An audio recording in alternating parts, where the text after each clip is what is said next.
The Nuggets get a backup big man in Thomas Bryant from the Lakers. The Lakers get a defensive-minded forward in Davon Reed and 3 second-round picks. Dave DuFour, how is Thomas Bryant going to help the Denver Nuggets?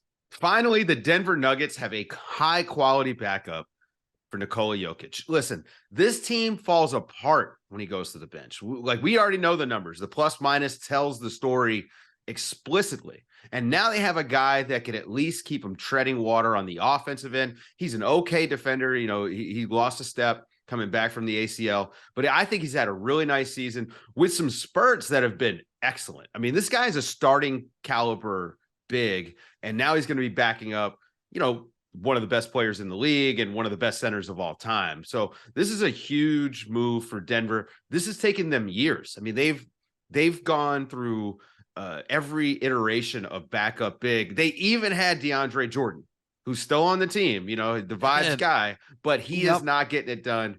Thomas Bryant, great pickup. Finally, the Nugget. Hey, this honestly, it's a funny thing to say because it's a backup center, but this makes the Nuggets better by a lot because they absolutely just fall off a cliff when Jokic goes to the bench.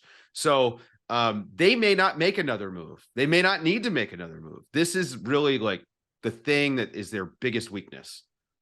Yeah, you think so. You look at Phoenix now.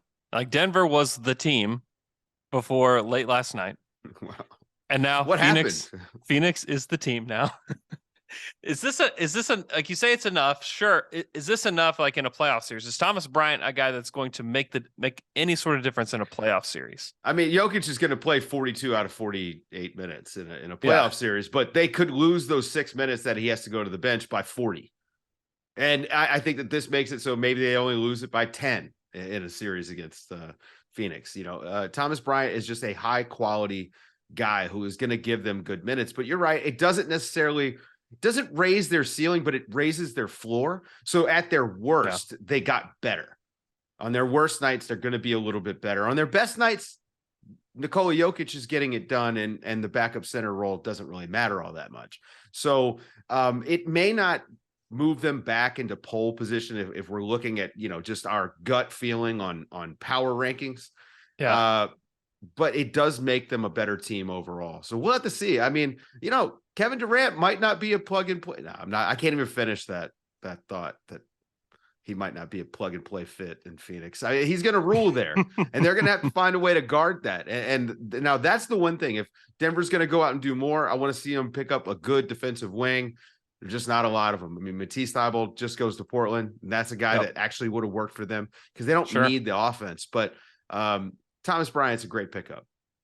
Yeah. And then for the Lakers, they get some assets in return to play with. They have the second round picks from the Nuggets in 25, 26, and 29. I think that's good value back for Thomas Bryant. And they just open up minutes for Jared Vanderbilt. Like, I think that's really what this is all about.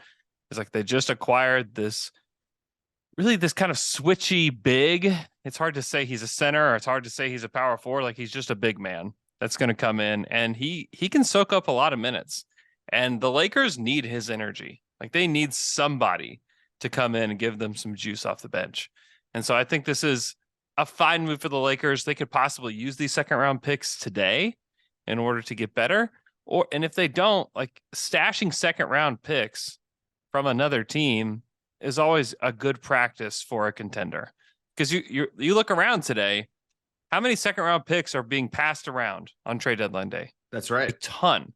And they could use them next year at the trade deadline. Cleveland Cavaliers completely rebuilt their team after LeBron left through second round picks and the acquisition thereof, getting in on every single deal you could. That's the mark of a good and smart front office, is that you just don't leave assets floating around that you can collect. And Davon Reed is a good defensive guard. I mean, that's a guy that if they hang on to him, they're going to be able to use in situations where they need, you know, a little bit more defense.